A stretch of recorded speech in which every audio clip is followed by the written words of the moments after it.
When you walk into a church like St Michael's at Irestead, you realise that there's more to Norfolk churches really than the big names like Saul or West Walton or, I don't know, Wyndham Abbey.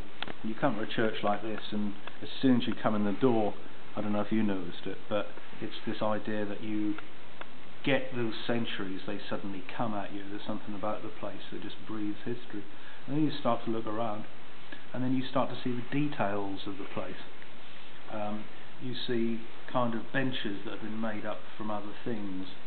15th century benches with 16th, 17th century woodwork attached to them. Mainly openwork benches, but then when you look at like the back here, you've got like linen fold panelling. Other things as well.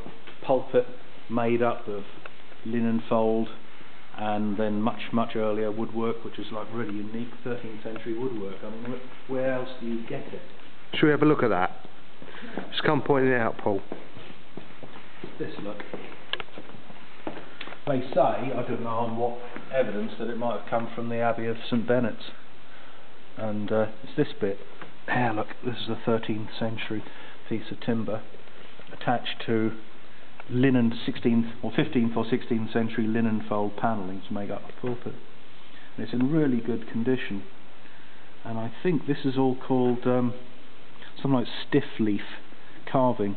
It's when they first started to experiment, you know, with sort of more naturalistic foliate design. Right. Southall Cathedral, I think, has probably got the best examples in stone.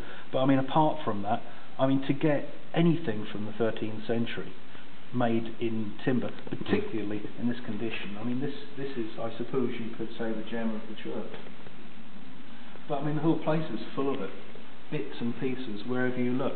I mean, there's nothing in this place that's going to make big stories historically or architecturally, but there's so much crammed into one small space. It creates this atmosphere, and this is why this is one of possibly my favourite church in the county.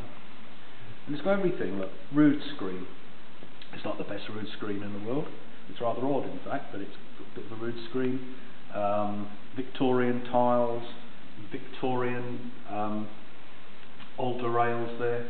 And then you've got these other pews here from the 17th century, 1663, I think that one says. And look at the workmanship on it. You see, there's no master craftsman involved here. They didn't pay for somebody to come in from Norwich or King's Lynn to do the best work. This is obviously the work of a local person. But again, it's giving you that history. It's a building which has always been used by the local community, and they left their mark here. You know, they've contributed to the place. Also, it seems to me. That's correct.